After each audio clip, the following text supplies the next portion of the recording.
Hey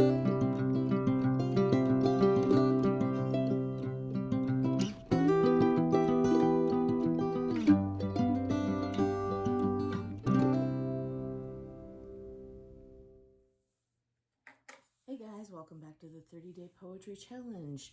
Took another little break over the weekend. We had quite a beautiful one here in Toronto, so we are definitely using that for all it was worth when we had the opportunity. But now I'm back and I have something to share with you. So my grandfather, when I was graduating, my Grammy had already passed away, but he wanted to give me something of hers, and it was a collection of poems by Walt Whitman called The Leaves of Grass, and the illustrations were done by Louis C. Daniel. And I found it a little bit intimidating, like it was such a grand presentation. It came in its own box. It was beautiful. And then the cover is interesting. It's this lovely green, but it's like a potato sack. It's kind of funny. I'll stop now. Yeah, so I found it a little bit intimidating. I haven't actually ever picked it up off the shelf. I've just kind of looked at it from afar and gone, you should read that. So I went through, I opened it up, and to my surprise, it wasn't my cup of tea, and that's okay. I think I went through a number of them, and I started them, and as I got into them, they didn't quite grab me. I really am a lover of the brief and vibrant. But I did find one that I liked. So I had a challenge for you. I'm going to read you the poem first, and then I'm going to tell you what the challenge is. So the poem is called When I Heard the Learned Astronomer. And there's a lovely illustration of a man gazing up at the stars. And this one's short, so probably has something to do with it. When I heard the learned astronomer, when the proofs, the figures were ranged in columns before me, when I was shown the charts and diagrams to add, divide, and measure them, when I, sitting, heard the astronomer where he lectured with much applause in the lecture room, how soon unaccountable I became, tired and sick, till rising and gliding out, I wandered off by myself in the mystical moist night air, and from time to time looked up in perfect silence at the stars. I really like that because in a short space of time you can, well, I'm an artist. Numbers have never been my friend, so I really feel him. Like when I hear words like proofs and figures and columns and diagrams, and my head kind of goes into a little bit of tizzy, because it's noise. It's stuff that doesn't always make sense to me, that is difficult for me.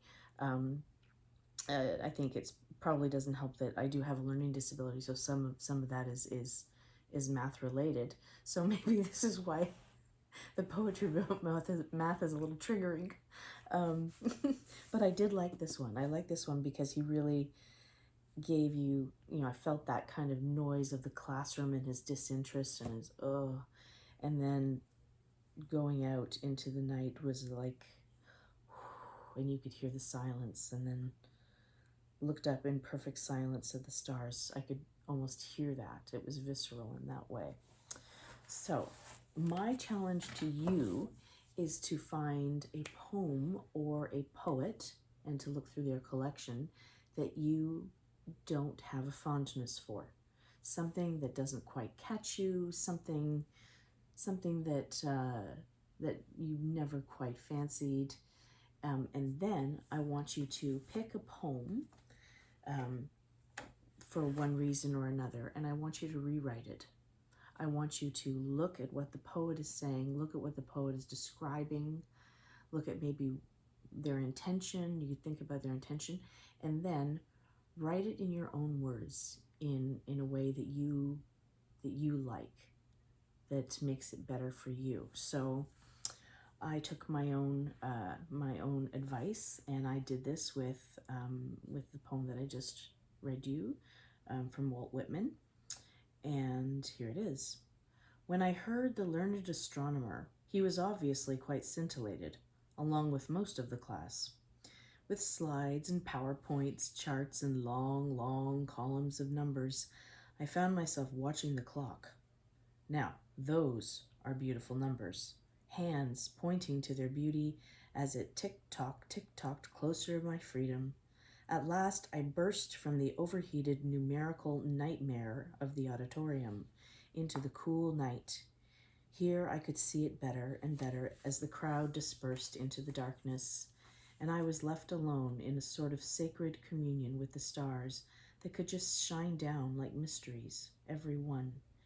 If you please, do not tell me why something is beautiful and then go on to prove it. Let me feel the beauty in my bones. Let me taste it in the night, and let my awakened senses tell me they do not ask permission to be beautiful when they are already so. So that was fun. That was a bit of a challenge, particularly if you find something that really rubs you the wrong way. It could probably be very satisfactory to rewrite it.